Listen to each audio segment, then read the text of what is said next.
Hey everyone, I guess I'm just cosplaying Judy Hopps from Zootopia today. Anyway, I've made some major changes to Beach Face Island since my last island tour video.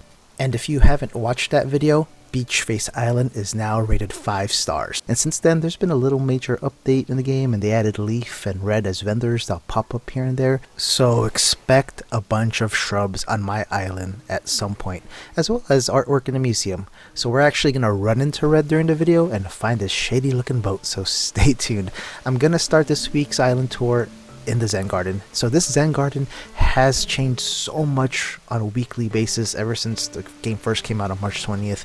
But welcome to my new and improved Zen Garden. It used to be a secret spot amongst the trees on the right side, but I moved it beachfront since then, and I've done some major changes to it. As you can see, there's a giant waterfall behind most of the garden. Some pavement work has been done, but this is one of those spots that look way better at night or in the later hours of the game, so let's take a look. You're going to notice some furniture missing, some Zen cushions missing because I recorded this the night before. I really missed the starry flooring that I originally made for this area, but I relocated that special ground to a cool new spot. Which we'll head over to after the Zen Garden. I'll eventually add a few more lanterns in the Zen Garden, but so far it's my favorite go-to spot at night, especially when I leave the game on as background noise whenever I do other random things around my room. So the waterfall kind of wraps around the right side too, and I know this water skiing tool is just so overly used by myself and 90% of other Animal Crossing players out there who upload videos, but it's so cool that you can just add a waterfall pretty much anywhere on your island. Anyway, if you have a cool water feature on your island, let me know. If you upload your content anywhere, drop a link in the comments below and I'll make sure to check it out. Also, I've been lagging on my open gate streams on Saturdays, and if I'm really motivated this Saturday, we'll get together and hang out with KK Slider. You can explore my island at your own leisure. So at this point of the game, most players who play at a normal pace and don't time travel will have the Nook's Cranny upgrade by now. It takes about 30 days after the Nook's Cranny building is built, and this is what it looks like. And you can see the beginning of shrubs everywhere. They're taking over my island. But since I have a brief moment, let's look at a map of Beach Face Island so that we can see all of the development and everything that's changed so far, as well as where the major landmarks are. And it seems like most of my island is paved, but that's bound to change. So let's get more green in the island, I guess. Let's move on to the next area. And this is a new spot that I built, and I eventually moved my museum up there too, because it complements the new area well, and you'll see why. It looks really good together. But the path to get there is pretty awesome. We're going to cut through the outdoor cafe that's above my theme park. Warning for new players and for those of you who aren't aware, I have to walk slow in this area because if you have too many furnishings and objects in one section, the game's performance drops and you get tons of lag and dropped frames, so keep that in mind. This is another area which looks 10 times cooler at night. So my museum is officially hilltop. There's a waterfall running underneath it. I have a display out front with a couple of benches. But the reason why I moved it up here is because it complements this faux observatory or stargazing area that I built. And there's this blank spot to the right of it, so I decided to just place my museum right there. And since there isn't an observatory that you can place in the game, hopefully, fingers crossed yet, I put the museum next to my stargazing area to kind of resemble an observatory. I hope that makes sense, or at least have a cool indoor area that's full of neat things or artifacts that a person can actually walk into. But as you can see, I moved my starry floor to this area and it works so well together. I love when the moonlight or evening ambient lighting hits the ground, and especially when it's a full moon, it shimmers really nicely. So I have a bunch of telescopes placed here, some satellites or parabolic antennas, whatever they're called. And yeah, excuse my voice, it keeps going in and out today because I am just losing my voice. Had a sweaty sleeping night, and you know how it is, window is open. So no, it's not COVID, so leave me alone. But anyway, there's Red's shifty, shady looking boat just in the back. It's actually located where my secret date spot night is for me and Sugarberry Smash, so it's kind of awkward that he decided to park his boat right in front of our sleeping bags. So I'm gonna have to investigate that.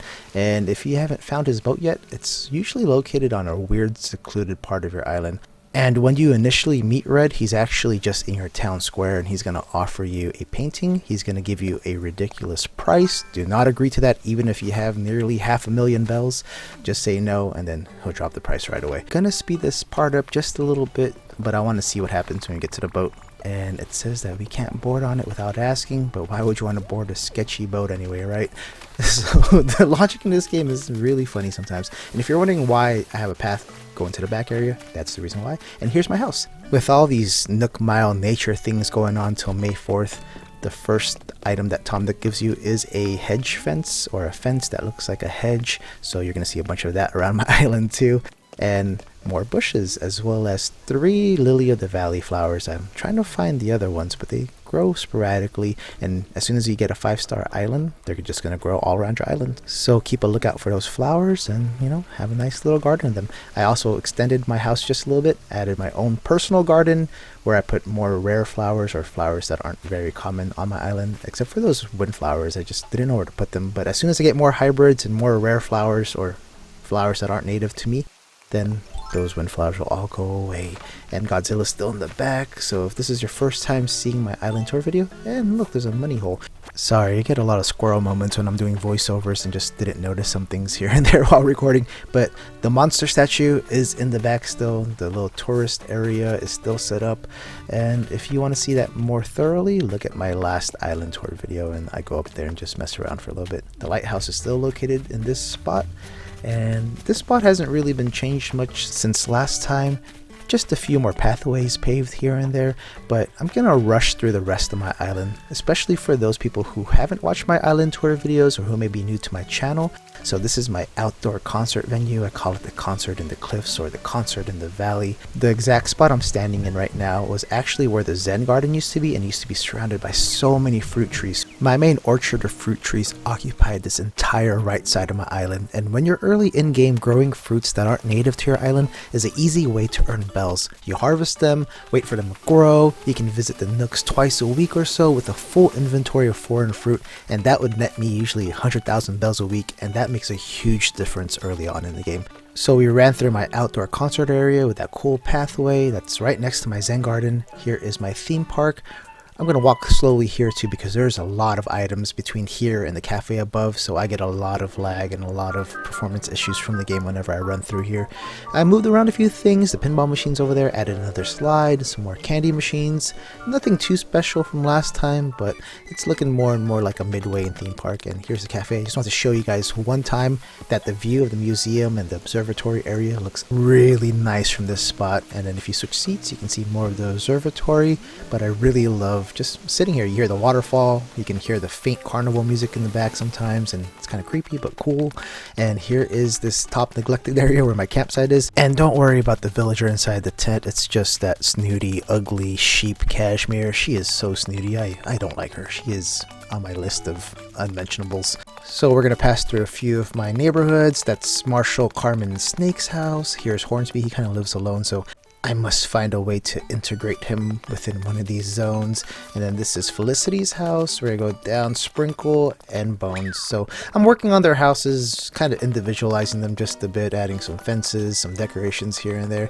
And before we go to the main town square, here's my well for the villagers that I don't want. So Cashmere is going to enter that well one day. And so here's my little flower field area. If you're from Southern California, there's this cool place in Carlsbad called the Flower Fields. And one day I'm going to just try to replicate that and have just fields and fields of beautiful flowers. But as of now, it's a little tiny flower field. And I mentioned this spot earlier. This is actually where my museum once was, so where my marker is. This whole bottom left-hand corner of the middle island was where the museum was, and then I located it, or relocated it, to the top, where we saw that faux observatory stargazing area, which is right next to my house. And you can actually see the outline of the museum still, kind of where the hedges make those L brackets. That's the whole entire area where the museum was. Had no idea what to do with it, so I just made it into a little playground, into a little park, which leads straight into my beachfront area.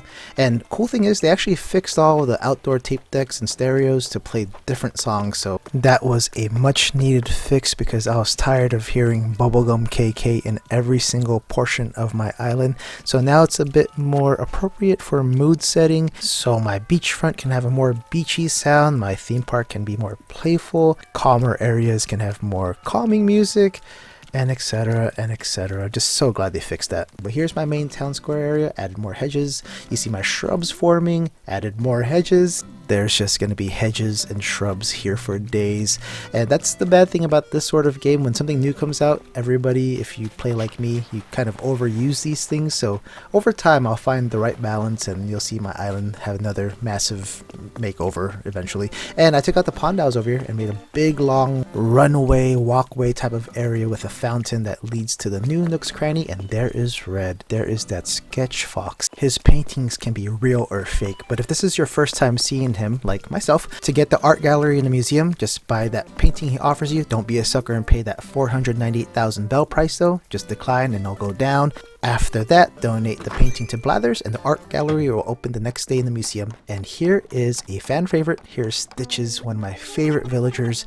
I kind of cheated to get him on my island. I used an amiibo card. But to justify my thought process a bit, he was on my island in New Leaf and I lucked out and earned him the proper way. So if that justifies anything, it doesn't. It was just a cheap way to get one of the uglies off my island. and the horse, he's so ugly. And here's the last neighborhood, from Stitch's house to Maple the bear's house. At a little barbecue, I don't know, I thought it was cute. And Cherry, my day one with Snake, so there's a little more love on this little property compared to the others. And there's a whole back area you can run through, and I did that mostly for fishing and catching those tough spots to get more fish in that part of the river. My voice is still going away.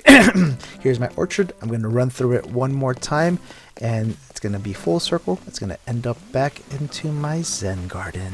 I hope you all enjoyed this island tour, and hopefully I inspired some of your island designs, or maybe even helped spark a new idea. I left a few of my custom designs in the description below, so feel free to use those codes. Let me know how they look on your island. Other than that, thank you so much for watching. I really appreciate it. And if you really enjoyed this video, check out these others. Click them, they're all around right now. Also, if you really enjoyed hanging out with me today, please consider subscribing to be the first to know when I upload something new or even go live. I hope you all have a great rest of your day. See you soon. Bye.